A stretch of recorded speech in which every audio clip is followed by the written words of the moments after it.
지난주에 이어서 교회 공동체 안에서 우리가 어떻게 공동체를 섬기며 공동체 안에서 신앙생활을 지혜롭게 하는 방법이 뭔지를 가르쳐 주고 있는데요. 오늘도 두 가지를 말씀하고 있는데, 우선 이 두 가지를 말씀하기 전에 7절에 보면 사람이 무엇으로 심든지 그대로 거두리라 라고 말씀을 하는데, 이거는 하나님이 이 세상에 만들어 놓은 너무너무 중요한 법칙입니다. 심는 대로 거둔다. 이게 하나님이 세상을 통치하는 가운데 많은 법을 만드셨거든요. 사람이 지켜야 할 법도 있고 또 자연계에 둔 법칙도 있어요. 그러니까 여러분, 아침에 해가 떠서 저녁에 서쪽으로 해가 지죠. 이게 자연 법칙입니다. 그러니까 하나님이 자연의 그런 법칙을 만들어서 계속해서 그 법칙대로 이 세상이 운행되게 만드셨어요. 근데 여러분, 해가 갑자기 서쪽에서 떠서 동쪽으로 가는 일이 있어요, 없어요? 없습니다. 하나님이 만드신 그 법칙대로 세상이 계속 운행되게 하신 거예요. 그런 자연의 법칙 중에 하나가 뭐냐면 심은 대로 거둔다 하는 겁니다. 이 심는 대로 거둔다 하는 법칙을 6절에 가르침을 받는 자는 말씀을 가르치는 자와 모든 좋은 것을 함께하라, 여기에도 적용을 하고 있는 거고요. 그 다음에 9절에 우리가 선을 행하되 낙심하지 말지니 포기하지 않으면 때가 이름에 거두리라, 여기에도 적용을 했어요. 그래서 이제 전체적으로는 가르침을 받는 자는 말씀을 가르치는 자와 모든 좋은 걸 함께하라, 이게 첫 번째 오늘 말씀이고요. 두 번째는 9절에 있는 선을 열심히 행하라고 하는 거예요. 특별히 이런 선을 행하는데 믿음의 가정들에게 더 열심히 하라 그랬어요. 이 두 가지를 오늘 말씀을 하는데, 우선 7절 8절에 있는 이 심는 대로 거둔다 하는 걸 먼저 생각하고 나서 두 가지를 적용하는 쪽으로 우리가 말씀을 정리해 보도록 하겠습니다. 여러분, 심은 대로 거둬요, 안 거둬요? 여러분이 지금까지 살아오면서 그걸 많이 경험해 왔고 그것에 의해서 살아오셨죠? 그래서 봄이 되면 벌써 농부들은 많은 씨앗을 뿌립니다. 농사를 지을 준비도 하고요. 그리고 그것을 씨앗을 뿌리면 거기서 싹이 트고 자라는데, 그 열매를 거둘 때까지 어떻게 해요? 정말 많은 수고를 해야 돼요. 그래서 시편에 보면 우리가 눈물로 씨를 뿌리는 자는 기쁨으로 단을 거두리라, 이런 말씀이 있는데요. 씨를 뿌리는 것은 그 열매를 거둘 때까지, 씨를 뿌릴 때부터 눈물 흘릴 일이 많습니다. 정말 많은 수고를 해야 된다는 거예요. 씨를 뿌렸다고 그냥 모든 게 다 열매 맺을 때까지 손 안 대고 그냥 거두지는 않습니다. 씨를 심기 전부터 밭을 잘 갈아엎고 씨를 뿌릴 준비를 하고 나서 씨를 뿌리고 나서도 그걸 잘 가꾸는 이 수고가 한여름 계속 진행되어져서 결국은 가을이 돼서 이걸 거두잖아요. 그죠? 그러니까 이 열매를 거둘 때까지 씨를 심는 사람은 많은 수고와 눈물을 흘리게 되어지는데, 그게 결코 헛되지 않다는 거죠. 그 뿌린 만큼 또 수고한 만큼 많은 열매를 거두도록 하나님이 하시는 건데, 여러분, 이거는 하나님의 축복의 법칙입니다. 맞죠? 우리가 심었는데 거두는 게 없다. 이거는 정말 너무나 안타까운 일이지요. 심지 않아서 거둘 게 없다. 이거는 인생을 포기하는 거예요.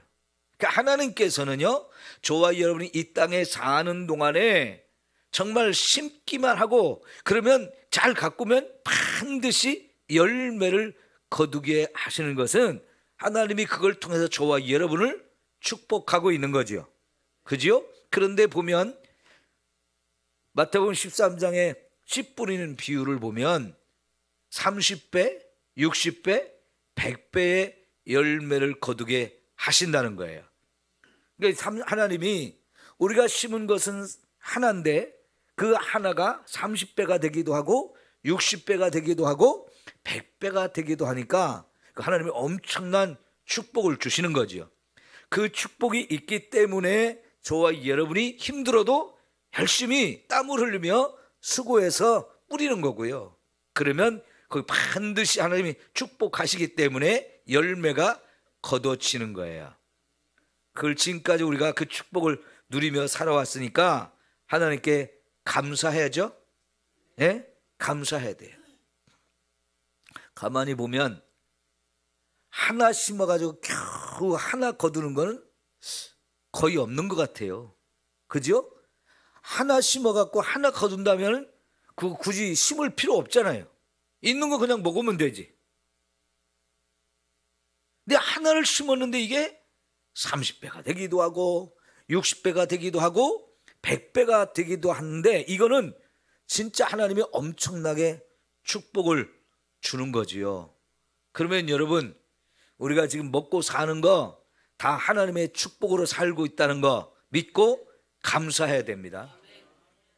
감사할 줄 모르는 사람은 그 하나님의 축복을 누릴 자격이 없어요. 그래서 우리가 감사하는 게 너무너무 중요한 거예요.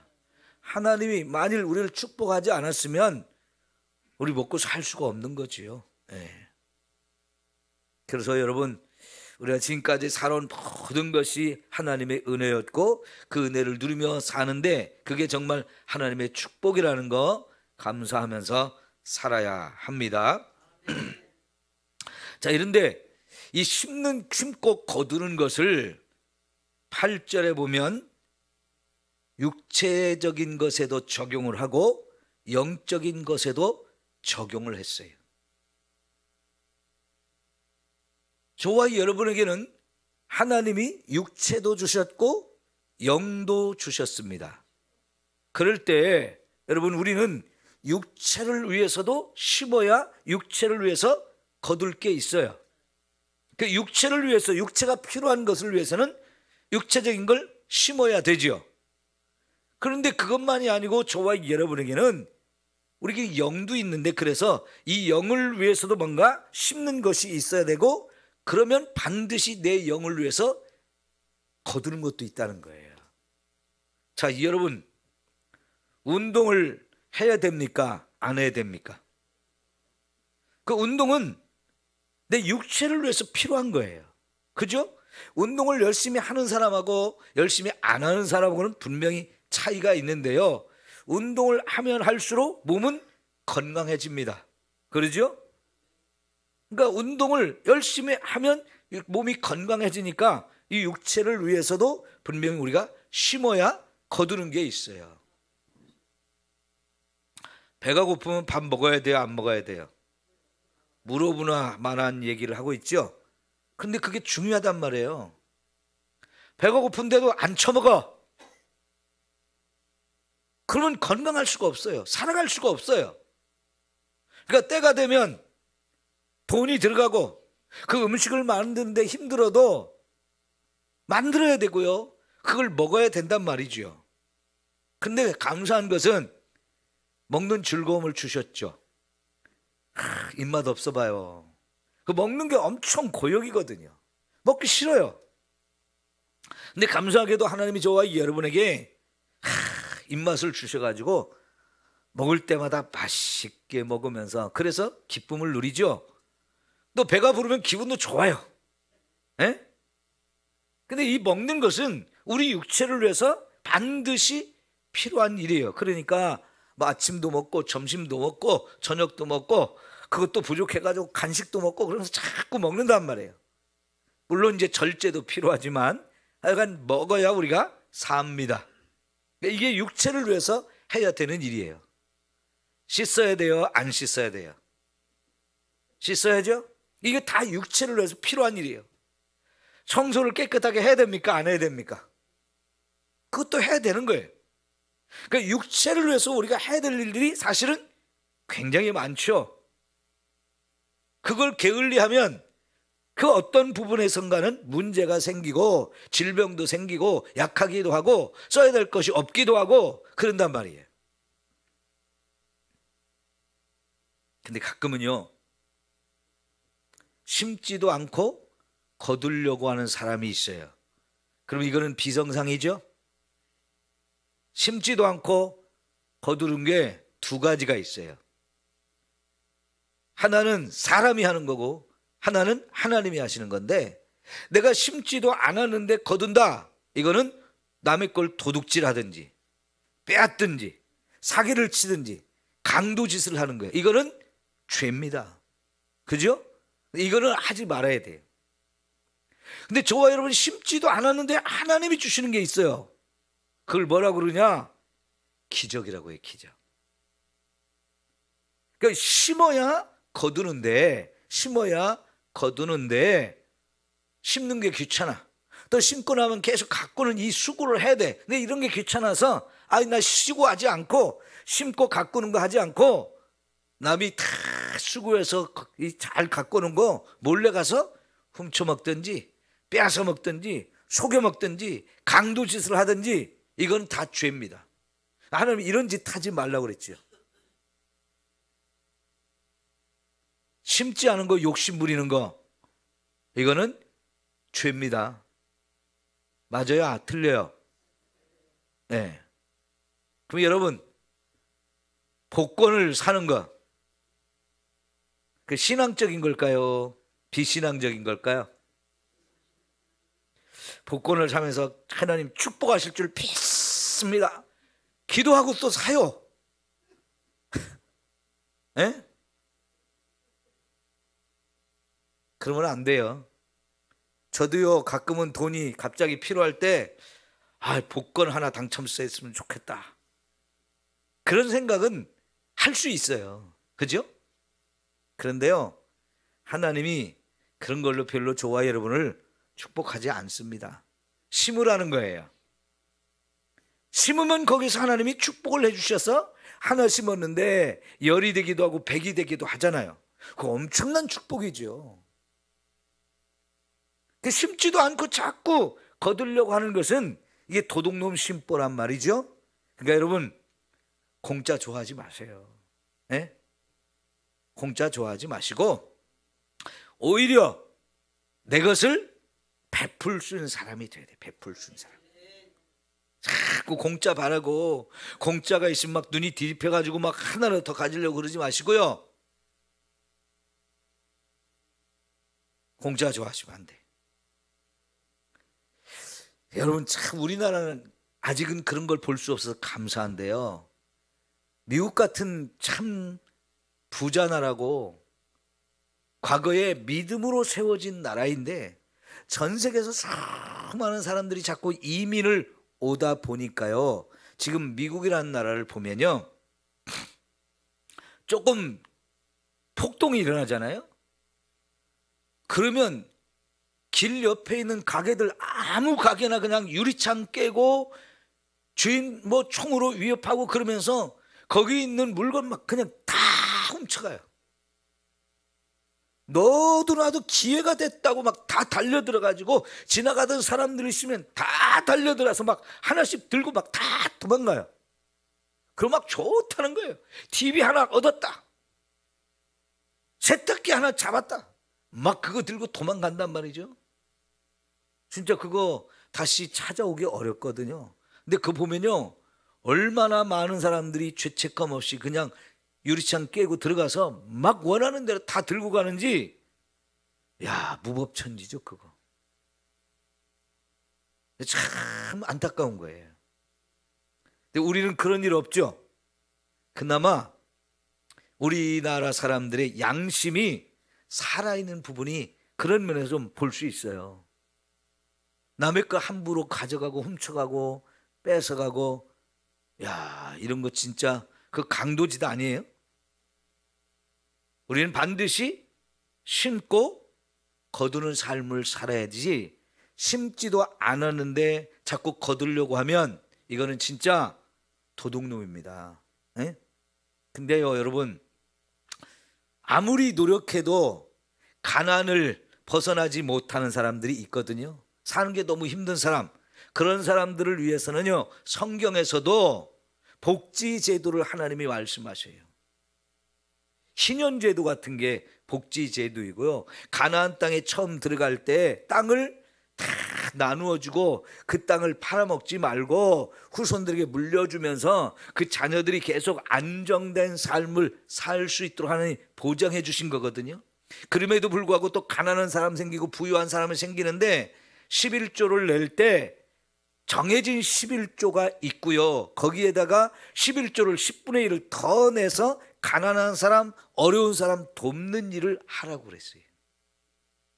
거기다 플러스 또 3%의 11조를 더 내가지고 사실은 유대인들은 23%에서 26%까지 11조를 하게 합니다. 그래서 10분의 1은 제사장과 레위지파 사람들이 먹고요.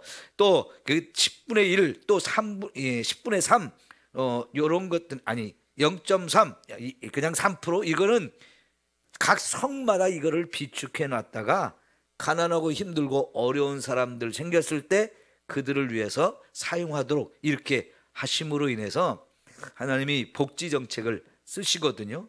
나중에 7년이 되고 또 49년, 50년이 됐을 때 땅 팔아먹은 사람 다 돌려주게 하고, 종으로 팔린 사람 다 자유를 주고, 이런 제도가 다 복지 제도예요. 그래서 선진국이 되면 복지 제도를 다 많이 사용합니다만은 거기에 문제가 있어요.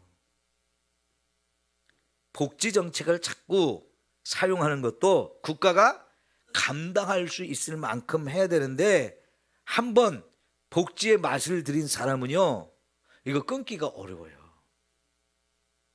무슨 마약 같아요. 점점 더 많이 받기를 원해요. 근데 정말 국가가 더 부유해져서 더 많이 혜택을 줄 수 있다면 정말 좋은 거지요. 그러나 여러분, 국가가 감당할 수 없는데 자꾸만 복지 정책을 해달라고 하면은 이건 빚내서 할 수밖에 없는 거고요. 그러면 그건 복지가 아니고 같이 망하자는 것이 되기 때문에 아주 위험한데, 국가에서 하는 이 복지 정책의 혜택을 누리다가 잘못하면 복지병이라는 게 생겨요. 복지병. 여러분, 영국에 대처라고 하는 굉장히 유명한 수상이 있었어요. 여자 수상이었는데 영국을 완전히 개혁을 한 사람인데 복지 정책을 대수술을 했어요. 영국이 잘 살다 보니까 복지 정책이 점점 잘 되어지면서 무슨 말까지 나왔냐면 요람에서 무덤까지라고 하는 이런 캐치프레이즈를 내걸고 애가 태어나기 전부터 죽을 때까지 그 사람 삶 속에 필요한 많은 거를 복지를 통해서 지원해 주겠다는 정책이었는데요. 이게 점점 잘 돼 보니까 좋았거든요. 그런데 국가는 점점 어려워지고 있어서 그 복지 정책의 혜택을 줄이려고 하니까요, 저항이 엄청나게 일어나 가지고 줄일 수가 없었어요. 근데 감당이 안 되는 거예요. 빚만 자꾸 늘어나는 거예요. 그래가지고 대처라고 하는 수상이 영국 수상이 되면서 그동안 많은 혜택을 주던 복지정책을 줄이는 걸 아주 대대적으로 개혁을 해가지고 영국을 새롭게 만들었는데, 안 그랬으면 진짜 영국이 완전히 망할 뻔했어요. 그 복지라는 게 필요한 것이면서도 잘못하면 독이 돼가지고 사람을 죽일 수도 있는데요. 여러분, 저와 여러분도 때로는 필요할 때는 복지의 혜택을 누려야 되지만 이게 자꾸 욕심 부리면요, 이기적이 되어지고 나라를 망하게 할 수도 있고 우리 후손들에게 엄청난 부담을 줄 수도 있는 거예요. 그래서 이게 심지도 않고 거두어서는 안 된다는 거 저와 여러분은 마음에 새겨야 되는데, 그래서 성경은요 부지런히 열심히 일해서 하나님의 축복을 누리고, 그리고 그 하나님의 축복을 주셨을 때 나누고 오히려 베풀며 사는 게 이게 복이 있다라고 말씀하셔요. 우리는 그렇게 살 수 있기를 축원합니다. 이게 지극히 성경적인 원리예요. 그 다음에 하나님이 내가 심지도 않았는데 기적을 베풀어 주는 거가 있어요. 그죠? 예를 들면 창세기에 보면 이삭의 얘기가 나오는데, 그 이삭의 얘기에서 그때 가나안 땅에 큰 흉년이 들었어요. 그런데도 불구하고 이삭은 그 해에 농사를 지었는데 100배의 축복을 주셨어요. 흉년이 들었으면 농사가 안 돼야 되잖아요. 모두가 어려운 거거든요. 그런데 하나님이 특별하게 이삭에게는 그 해 그렇게 흉년이 들어서 다 힘든데 100배의 축복을 주셨어요. 이거는 하나님이 주신 기적입니다. 때로는 하나님이 하나님의 백성들에게 이런 기적을 베풀어 줄 때가 있어요. 여러분, 오병이어의 기적도 그런 거지요. 그죠? 오병이어의 기적, 어린아이가 먹을 수 있는 도시락 하나예요. 그 아이 혼자 먹으면 끝나는 거예요. 근데 그걸 가지고 장정들, 남자 어른들 5,000명이 먹고도 12광주리가 남았는데, 사실은 거기 남자 어른들만 온 게 아니잖아요. 그 도시락을 가지고 온 아이처럼 어린아이들도 많이 왔고요, 여자들은 더 많이 왔을 거예요. 그러면 적어도 2만 명 이상이 거기 모였을 가능성이 있는데요. 그러면 2만 명 이상이 먹고도 12광주리가 남게 하는 거, 이거 기적이에요, 기적이 아니에요? 기적이죠. 네, 기적 중에 기적이죠. 쉽지 않았어요. 그죠? 쉽지 않았지만 하나님이 그런 기적을 통해서 거기 있는 모든 사람들이 다 배불리 먹고도 남게 하셨는데, 때로는 하나님이 저와 여러분에게 이런 기적을 베풀어 주실 수도 있죠. 믿음 안에는 이게 가능해요. 하나님이 하시는 거예요. 감사한 거죠. 이런 건 너무나 감사한 거지요. 필요할 때는 하나님이 이런 기적을 저와 여러분에게도 베풀어 주실 줄 믿습니다. 참 그런 일이 생기면 얼마나 감사해요. 얼마나 놀라운 일이죠. 자, 그러니까 이 두 가지를 빼고는 다 뭐라고요? 심은 대로 거둔다. 안 심으면 거둘 게 없다. 적게 심으면 적게 거두고, 많이 심으면 많이 거두고, 좋은 걸 심으면 좋은 걸 거두고, 나쁜 걸 심으면 나쁜 걸 거두는 거예요. 그러니까 여러분, 가을의 추수에서 이제 열매를 거둬들일 때 제일 먼저 하는 게 뭐예요? 종자를 따로 구별하는 거죠. 종자는 어떤 걸 골라냅니까? 좋은 걸 골라놓습니다. 왜? 좋은 걸 심어야 다음에 진짜 좋은 게 또 나오니까요. 그런데 나쁜 것을 골라서 종자로 사용하면 그 다음에는 진짜 더 나쁜 걸 거두게 돼 있어요. 참 우리가 하나님이 주신 지혜로 그런 걸 잘 깨달았단 말이죠. 그래서 이 법칙을 우리가 생활 속에 아주 구체적으로 잘 적용하면서 살고 있는데, 이 하나님의 법칙을 잘 깨닫고 저와 여러분의 삶 속에 잘 적용을 해야 할 줄 믿습니다.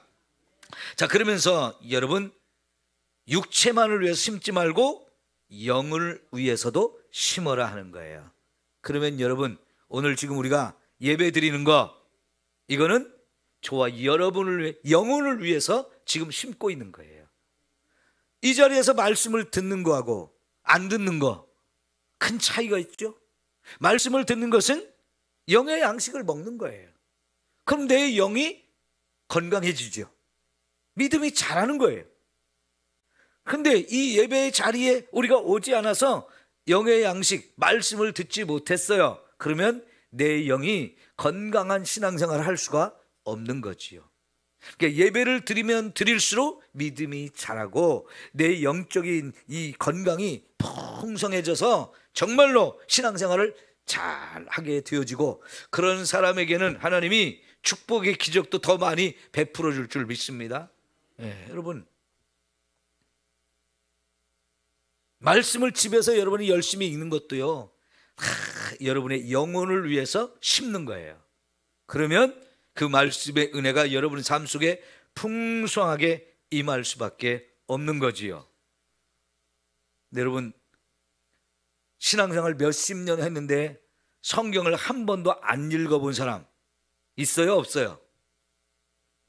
있죠? 사실 성도들 가운데 신앙생활 오래 했는데도 성경을 한 번도 안 읽어본 사람 정말 많아요. 신앙생활을 지금 엉터리 하고 있는 거예요. 근데 그 사람한테 직장 나오지 마 그러면 그 사람 어때요? 이제 큰일 났다고 합니다. 죽을 것처럼 생각합니다. 나 일해야 먹고 사는데. 직장에서 퇴직을 당하면 이제 인생이 끝난 것처럼 생각하고 정말 힘들어해요. 그래서 이제 먹고 살기 위해서 또 다른 직장을 찾기 위해서 막 애를 쓰고 찾으면 막 죽도록 충성하지요.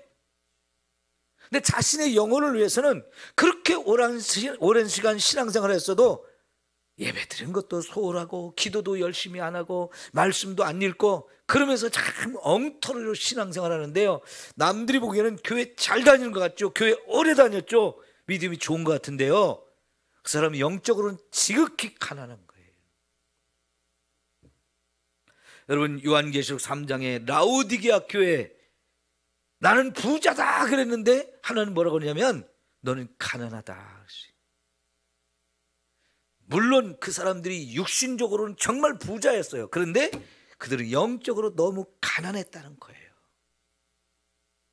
성지순례 갔을 때 터키에서요, 이 라오디게아 교회를 가봤어요. 굉장히 부유한, 많이 발전된 도시입니다. 아주 잘 건설된 큰 도시였어요, 그 당시에. 그래가지고요, 거기에 옛날 라오디게아 교회의 터를 찾아갔는데요, 도시 한 족판에요, 잘 지어지고 크게 지어진 좋은 교회였습니다. 그러니 여러분, 이렇게 좋은 교회에서, 큰 교회에서 막 신앙생활 열심히 잘한 것 같았거든요. 그런데요, 예수님은 너희가 보기에는 부유한 것 같은데 너희는 정말 가난하다, 너희 영혼은 병들었다, 이런 말씀을 하셔요. 이렇게 신앙생활은 안 돼요. 영혼을 위해서 많은 걸 심고, 그래서 하나님이 저와 여러분의 영혼을 거두게 한 은혜가 넘쳐나기를 축원합니다. 신앙생활 그냥 주일만 왔다 갔다 해가지고는요, 그 겉모습만 그럴듯하게 보일 뿐이에요. 진짜 제대로 신앙생활을 해야 합니다. 영혼을 위해서 많은 걸 심고 영혼의 풍성한 은혜를 거둘 수 있는 이 삶이 필요한데요, 자, 이것을 6절에 말씀을 가르침을 받는 자는 말씀을 가르치는 자와 모든 좋은 것을 함께하라 그랬어요. 말씀을 가르치는 자와 가르침을 받는 자가 있어요. 여러분, 이것은, 말씀이라는 것은 육신적인 것이 아니고 영적인 거지요. 영적인 겁니다.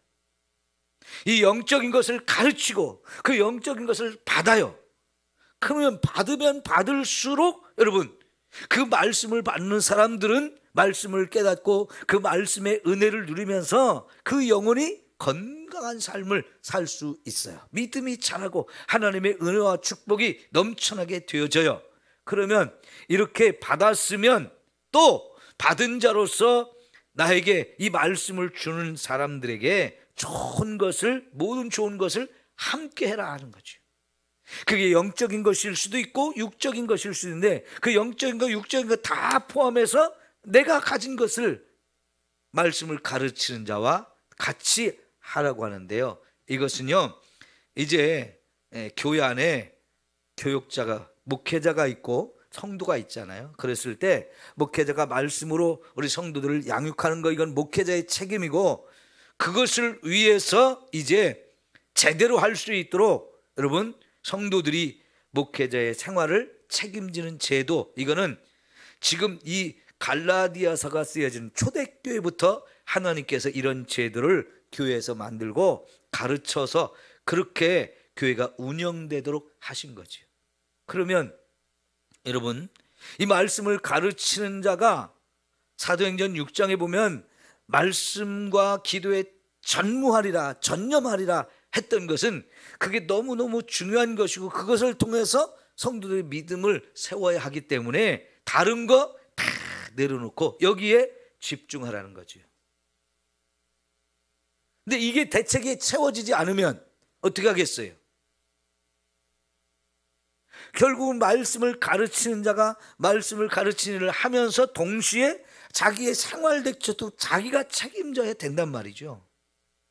그러면 여러분, 결국은 말씀을 가르치고 기도하는 일에 집중할 수가 없는 거지요.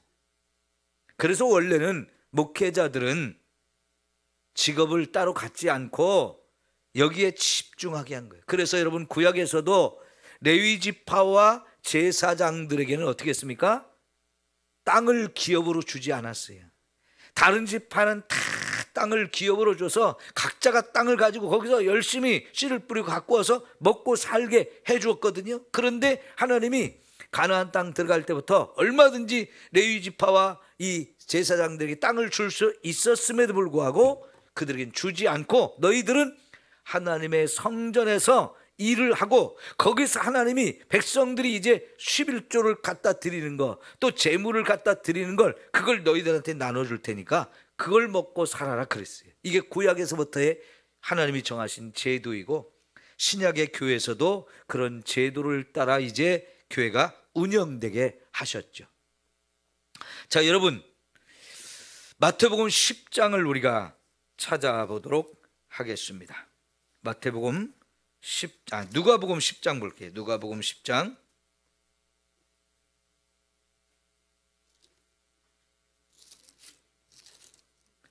누가복음 10장 7절 말씀.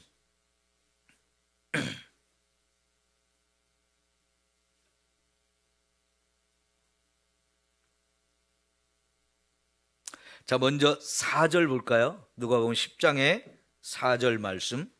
지금 전도대들을 파송하면서 주님이 제자들에게 하신 말씀이에요. 4절 시작. 전대나 배낭이나 신발을 가지지 말며 그랬어요.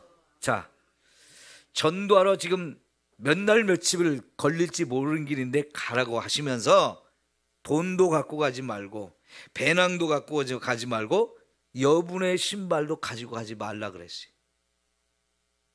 여기 돈이, 전도하러 몇 날 며칠을 여행을 떠나는데 돈이 필요해요? 필요하지 않아요? 필요하죠. 그런데 가지고 가지 말래요. 배낭에는 필요한 물건들을 넣고 가는 건데요, 배낭도 갖고 가지 말래요. 신도, 그 당시 신은 약하기 때문에 가라 신을 여분으로 갖고 다녀야 되거든요. 그것도 갖고 가지 말래요. 자, 그래서 7절 봐요. 그 집에 유하며 뭐라고요? 주는 것을 먹고 마시라. 일꾼이 그 삭슬 받는 것이 마땅하니라 그랬어요. 자, 이 일꾼은 전도자예요. 누가 세운 일꾼이에요? 하나님이 세운 일꾼입니다. 그럼 그 하나님이 세운 일꾼이 자기 먹을 것을 받는 거, 자기 삭슬 받는 거 당연하다라고 말씀을 하세요. 그러니까 말씀을 가르치는 자는 말씀을 가르침을 받는 자와 함께 좋은 것을 함께 나누라고 하는 거, 이 원리가 바로 예수님이 정하신 원리죠. 일꾼은 삭슬 받아야 되는 거예요. 그것이 영적인 것이든 육적인 것이든 그 일꾼이 일을 하면 당연히 삭슬 받아야 하는 것이죠. 이거는 예수님이 정하신 법칙이에요. 이 법칙을 지금 사도 바울은 고린도 전서나 고린도 후서나 지금 여기 갈라디아에서도 말씀하고 있고요, 히브리서나 이런 데서 여러 곳에서 이런 원칙을 가르쳐주고 있는데요, 지금 여기 6절에 가르침을 받는 자는 말씀을 가르치는 자와 모든 좋은 것을 함께하라 그랬어요. 자, 여러분, 이게 목회자로서 교회가 생활 대책을 제대로 해주지 않으면 여기서 문제가 생기는 거예요. 그만큼 먹고 살아야 되는데 이게 해결이 안 되면 결국은 이 부분을 어느 정도 소홀히 할 수밖에 없고 먹고 살기 위해서 나가서 또 일도 해야 되는 이런 상황들이 있는 거예요. 사실 사도 바울도 이게 아직 교회 정착이 좀 덜 돼가지고 돈이 부족해서 텐트 만드는 일을 하면서 일할 때가 많았어요. 그 전도의 일이 굉장히 중요하지만 또 당장 먹고 사는 일도 필요하기 때문에 텐트를 만들어서 팔면서 그걸로 필요한 경비를 벌어서 사용도 했단 말이에요. 근데 바울을 파송한 안디옥 교회나 바울이 개척한 여러 교회들이 이렇게 지원을 해줬으면 더 많은 일을 할 수 있었는데 이게 부족했기 때문에 자기가 스스로 일할 때도 많았다는 얘기죠. 그래서 이렇게 지금 갈라디아 교회에 편지를 보내면서 목회자를 충분히 책임져 줄 것을 말씀하고 있는 거죠. 여러분, 우리가 총회에 내는 이 헌금 중에 우리 교회가 뭐 전국에 있는 기장교회는 다 의무적으로 내는 헌금인데 생활보장 헌금이라는 게 있어요. 우리 주보에도 나오죠.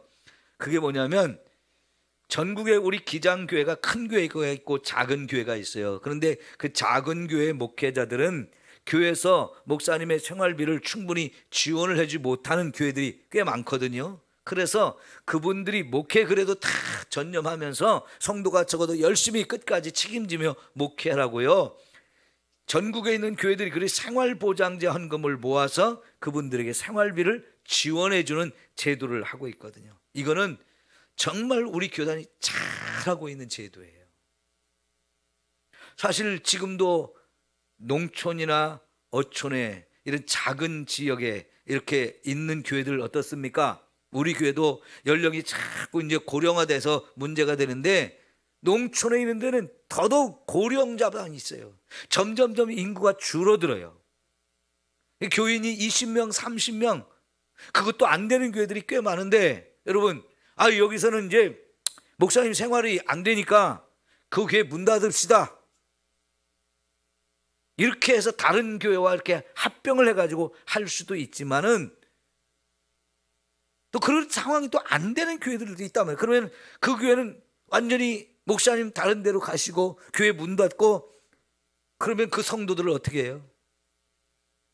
책임질 사람이 없잖아요. 그런 것을 방지하기 위해서 전국교회가 다 어렵든지 잘 되든지 간에 다 의무적으로 생활보장헌금을 내가지고 어려운 교회 성도들을 이렇게 목사님들을 지원을 해서 안정적으로 목회를 할 수 있도록 이런 제도를 하거든요. 이게 정말 필요하고 중요한 거죠. 아니 목사님 우리 교회 헌금을 왜 다른 데로 보내요? 그거 아깝게. 그건 아까운 게 아니에요. 공동체가 함께 살아가고자 하는 거예요. 네.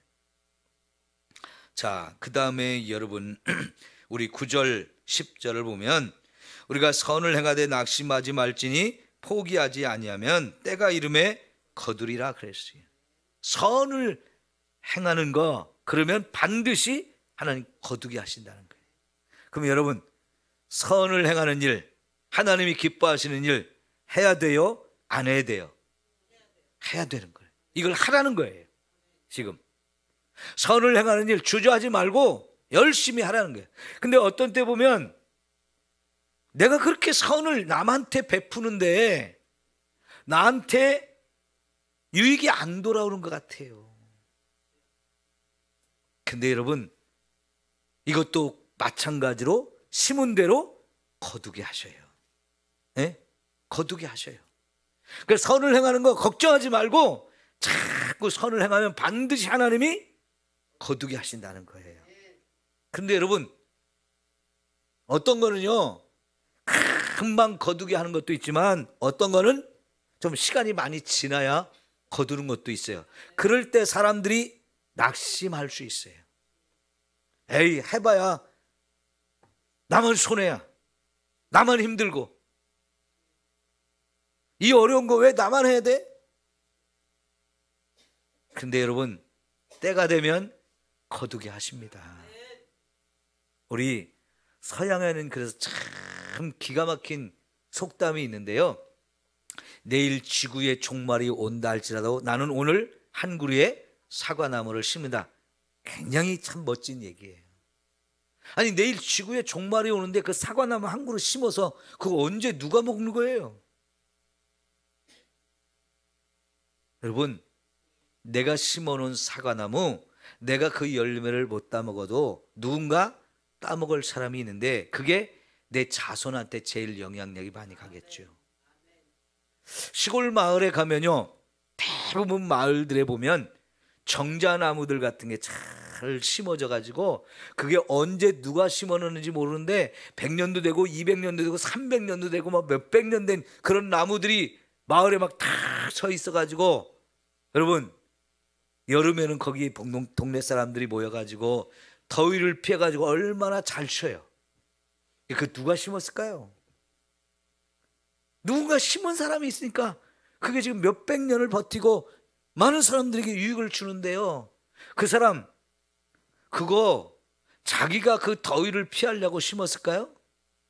당장 내가 심어가지고요, 그게 당장 그게 자라가지고 내가 그 혜택을 받는 거 아니에요.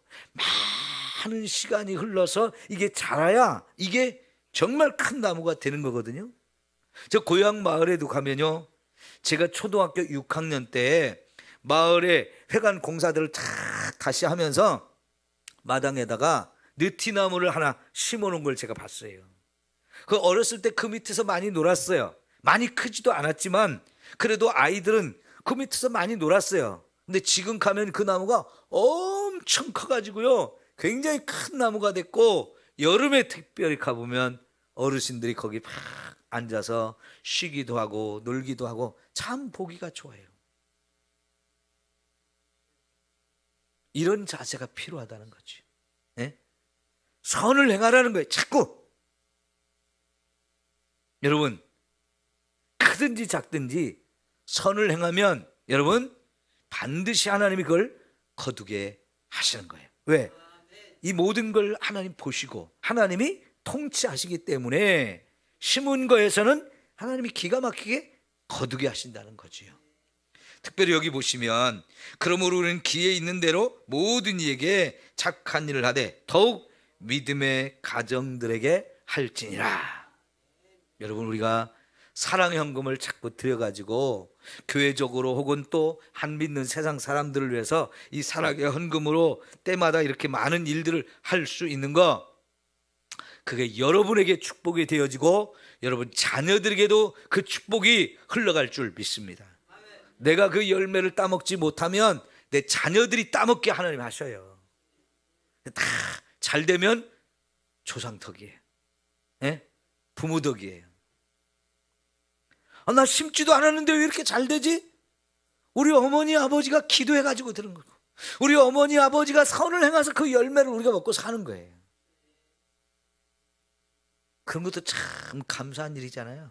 그러니까 여러분, 우리는 기회가 되는 대로 자꾸 선을 베풉시다. 반드시 거둡니다. 하나님이 살아계셔서 다 보고 계시고요, 그 열매를 거두게 하신다니까요.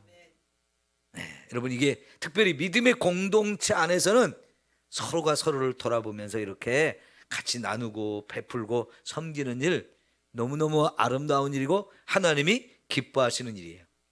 히브리서 11장 6절에 보면 믿음이 없이는 하나님을 기쁘시게 할 수 없나니 하나님께 나아가는 자는 두 가지를 꼭 기억하라고 그랬어요. 첫째, 하나님이 계시다는 거.